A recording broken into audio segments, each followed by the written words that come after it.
ராம் நாராயண் ராம். நீர்ப்புழங்கின் கிண்ணம் எப்போதுதான் இருக்கும், கடலில் அதற்கு இடம் இல்லை. நீர்ப்புழங்கி கடலில் இடம் பெற்றால் கடலின் பெருமை நிலைநாட்டாது.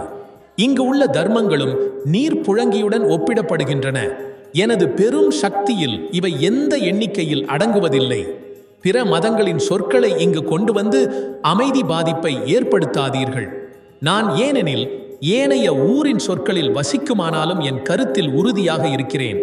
மாடிகையைப் போல் எனக்கு எவ்வளவு சாப்பிட வேண்டும் என்பது அளவிட வேண்டும். அவன் 100 மண் சாப்பிடினால் அவனை ராகக்கோடி என்று நீங்கள் சொல்வதில்லை. எனது பணி அவ்வாறு இங்கே செய்யப்படும் என்றாலும் நான் எவ்வாறாயினும் அதில் தவறாக பாவிக்கவில்லை. என் பாதையில் மற்றும் நடைமுறையில் ஏதும் எதிர்ப்பு இல்லை. நீங்கள் செய்தால் நீங்கள் வெற்றி பெற முடியும். நீங்கள் செய்ய வேண்டியதாக நினைத்தால் நான் எதுவும் சொல்லாமல் இருப்பேன்.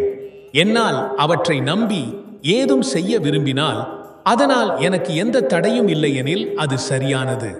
இந்த அனுபவங்களை ஒரு சகஜமான சக்தி பெற்றவர்கள் செய்ய முடியும், அந்த குழுவின் மூலம் அவர்கள் காட்டும் மூலத்தன்மையுடன்.